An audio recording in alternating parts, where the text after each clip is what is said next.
You know, whenever I think about what not to know from this show, especially after watching that episode that I talked about nearly 3 years ago, I'm gonna be really honest with you, it really feels like that they really wanted what not to know to be the type of character that's supposed to be extremely lonely in comparison to other characters who are not. But in comparison to what I've seen in one of his appearances, it's difficult to understand where he's coming from, considering that he is way too lonely to think for himself, rather than thinking of what is going to happen in the future, especially the stuff that he causes along the way. In fact, I actually consider him worse than Zephyr Breeze from My Little Pony, considering that despite being terrible, he was at least with someone during his life, mainly Flashback as a sister, and when it comes to Agnano being part of a family, it may be justification on his life when it comes to his job, but believe me when I say this, it's difficult to get into the guy if you ignore all the negative aspects of his character. But when it comes to this episode, it's literally the closest we're ever going to see the good in what not to know, even if it's only brief. But let's get into the plot of this episode. Steven is planning to go to a spooky movie party in the lighthouse, which convinces Sadie to come along after her day of shift came to an end, which also convinces Lois to come along. Unfortunately, he has brief history with what not to know himself. During the viewing of the first film of the spooky movie party, a power outage turned off the TV, and it's mainly one of the effects that Ragnarok is doing in order to impress everyone around him, but all except for one, and that is Lars. There was really nothing else to discuss when it comes to the remainder of the episode, with the characters roaming inside the lighthouse, but to tell you the truth, it's one of those occasions where Ragnarok isn't really a terrible character in the sense that, since even though it's justified that he's doing all this for entertainment, it doesn't change the fact that Lars himself is actually being a worse character than him when it comes to his behavior. Because since that we've seen that there's a brief history between the two, it's honestly sad that this is the only episode we're ever going to see the two deal with a dynamic, while afterwards Lars goes up into outer space, while Renato ends up getting one of the worst episodes that really drags his character down. Look, I'm fully aware that Keep Beach City Weird came out before this episode, which is one of the reasons onto why people cannot stand Renato even in this episode. And when it comes to Lars, his traits are a lot more different before the finale of Season 4 came around, especially the first episodes of Season 5. But to tell you the truth, this episode, even if it's Halloween themed, it made me understand of what Renato is coming from in comparison to Lars, since that the brief history between the two is that they used to be friends. Unfortunately, it doesn't change the fact that these two characters are completely different from each other. Look, what I'm stating is that in this episode, Ragnarok's justification on treating Lars as the bad guy is understandable, because in the other episodes where he treated Steven poorly, is mainly the fact that he was a lot more delusional in comparison to this episode. Well, he is delusional, but at the same time, his delusions made sense on why he is doing this in order to get back at Lars. The fact that Steven and Sadie actually side with Ragnarok by not ditching the lighthouse entirely is really saying something, because Lars in this episode really shows that with him being selfish before he redeemed himself in Season 4 and onwards is an indication that he is mostly the bad guy in this episode in comparison to Ragnarok, because here is the flashback that centers around the two. I don't really need to get into the details, obviously, since I talked about these two when it comes to the new laws, along with Ragnarok, since that they're both terrible episodes. But to tell you the truth, whenever I look at this episode and seeing these two,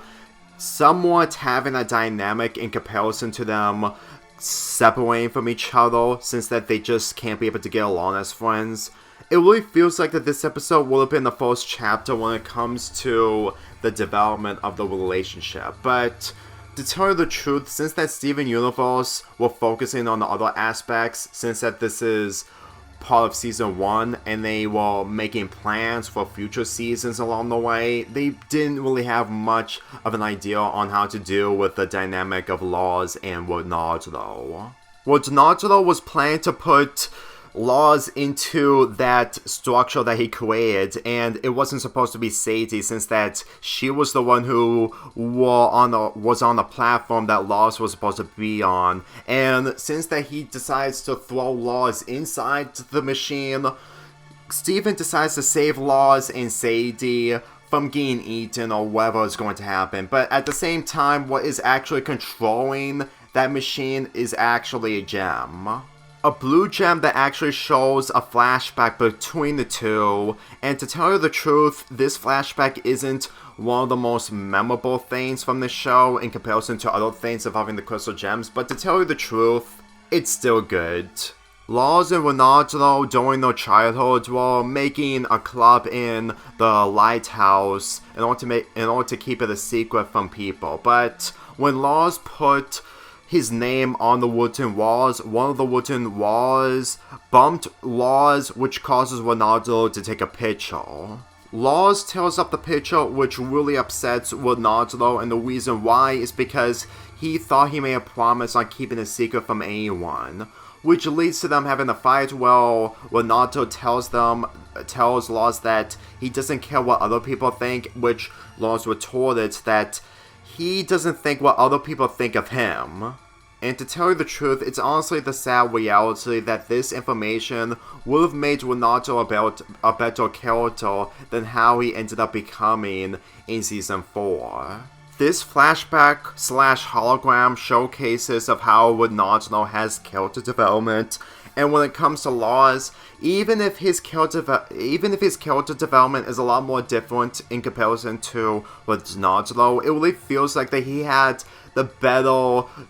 execution in comparison to Naruto, who probably had the short end of the stick. Because let me tell you, this hologram / flashback is an indication that people have been overlooking Naruto's good qualities, considering that the negative qualities that came from one of the worst episodes are from him, which I don't blame people. In fact, I can totally understand, but to be perfectly real with you, if he actually got the attention in the same way as Lars as the series progressed, he would have been a different character in the same way as Lars when it came to him getting into outer space with Steven in the end of Season 4 in the beginning of Season 5. Though granted, like I stated earlier, they didn't have enough time to focus on every aspect, so they will probably do Naruto's character a lot more different in favor of the character development of Lars. Because to tell you the truth, if Lars wasn't redeemed later on or improved, I'm pretty sure he wouldn't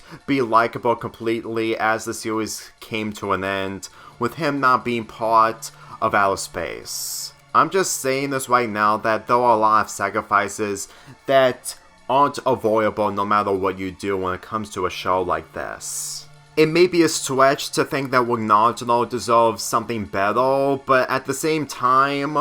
Beach City characters are difficult to talk about, and considering that I wasn't planning on including this episode in my top Beach City episodes, maybe I should probably focus on the other Naruto episodes that I haven't talked about,